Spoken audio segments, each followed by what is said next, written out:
অনেক অনেক দিন আগের কথা। রংধনু নামের খুব সুন্দর একটা জাদুর রাজ্য ছিল।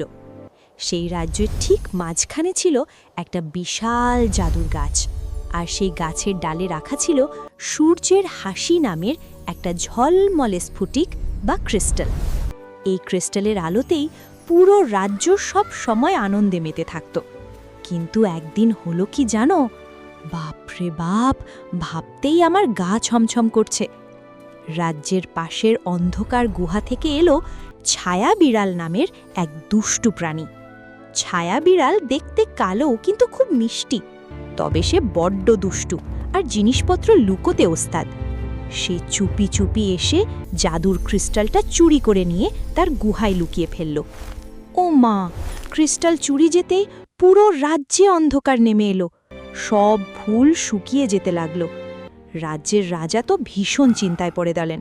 তিনি মাথা নেড়ে নেড়ে বললেন, যে সাহসী ছেলে বা মেয়ে ছায়া বিড়ালের গুহা থেকে আমাদের জাদুর ক্রিস্টাল উদ্ধার করে আনবে, তাকে আমি আমার রাজ্যের প্রধানমন্ত্রী বানাবো।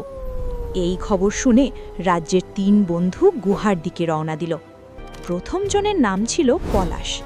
সে ছিল ভীষণ শক্তিশালী কিন্তু একটু বোকাশোকা। দ্বিতীয় জনের নাম শিমুল। সে খুব চালাক হলেও তার খুব লোভ ছিল মিষ্টি আর খেলনার প্রতি। আর তৃতীয় জন হলো আমাদের টুনি।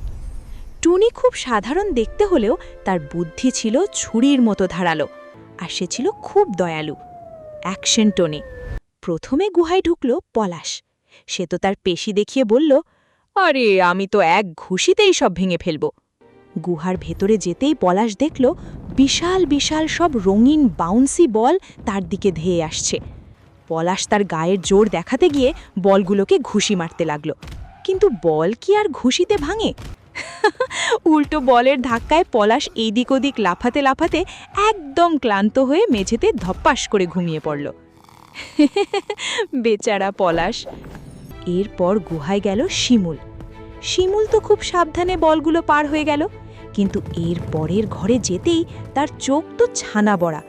পুরো ঘর ভর্তি হাওয়ায় ভাসছে নানান রঙের চকলেট, ক্যান্ডি আর ললিপপ। শিমুল তার লোভ সামলাতে পারল না। সে লাফ দিয়ে একটা বিশাল ললিপপ ধরতে গেল, আর অমনি পপ, একটা বিশাল চিনির বুদবুদ বা বাবল এসে তাকে আটকে ফেলল। শিমুল সেই বাবলের ভেতর ভাসতে লাগলো আর বেরোতে পারল না। এইবার এলো আমাদের ছোট্ট টুনির পালা। টুনি খুব সাবধানে গুহায় ঢুকল।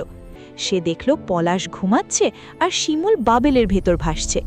টুনি বুঝতে পারল গায়ের জোর বা লোভ দিয়ে এই গুহা পার হওয়া যাবে না, এখানে মাথা খাটাতে হবে। সে চোখ বন্ধ করে একটু ভাবল, তারপর গুটি গুটি পায়ে একদম ছায়া বিড়ালের আসল ঘরে পৌঁছে গেল। সেখানে ছায়া বিড়াল একটা সিংহাসনে বসে ক্রিস্টালটা নিয়ে খেলছিল। টুনিকে দেখে সে তো রেগে ম্যাও করে উঠল।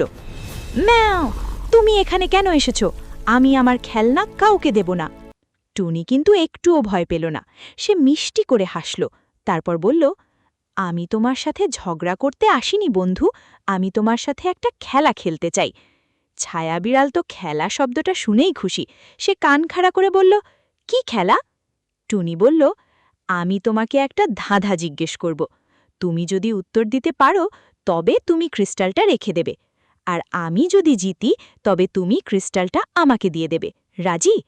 ছায়া বিড়াল লাফিয়ে উঠে বলল, রাজি, আমি সব ধাঁধার উত্তর জানি।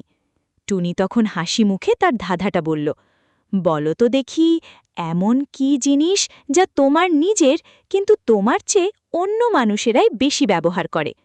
বন্ধুরা, তোমরা কি উত্তরটা জানো? একটু ভাবো তো। ছায়া বিড়াল তো ভাবতে ভাবতে অস্থির।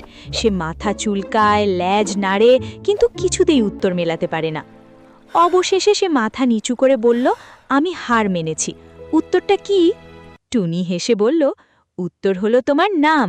তোমার নাম তোমার নিজের, কিন্তু অন্যরাই তো তোমায় ওই নামে বেশি ডাকে। ছায়া বিড়াল বুঝতে পেরে হাততালি দিয়ে উঠল, বাহ, তুমি তো খুব বুদ্ধিমান। শর্ত অনুযায়ী ছায়া বিড়াল ক্রিস্টালটা টুনির হাতে দিয়ে দিল। তার মনটা একটু খারাপ হয়ে গেল, কারণ তার আর কোনো খেলনা রইল না। কিন্তু আমাদের টুনি তো খুব দয়ালু। সে তার পকেট থেকে ঝুনঝুনি দেওয়া একটা সুন্দর লাল ফিতা ছায়া বিড়ালের গলায় পরিয়ে দিল। তারপর বলল, একা একা অন্ধকারে থাকতে নেই, চলো আমাদের রাজ্যে। আজ রাতে সেখানে বিশাল উৎসব হবে, তুমিও আমাদের সাথে মজা করবে। ছায়া বিড়াল তো ঝুনঝুনি পেয়ে আর উৎসবে যাওয়ার কথা শুনে খুশিতে লাফাতে লাগলো। তারপর টুনি পলাশ আর শিমুলকে উদ্ধার করে ছায়া বিড়ালকে নিয়ে রাজ্যে ফিরে এলো। রাজ্য আবার আলোয় ভরে উঠল। রাজা টুনির বুদ্ধিতে এতই খুশি হলেন যে তাকে রাজ্যের প্রধানমন্ত্রী বানিয়ে দিলেন।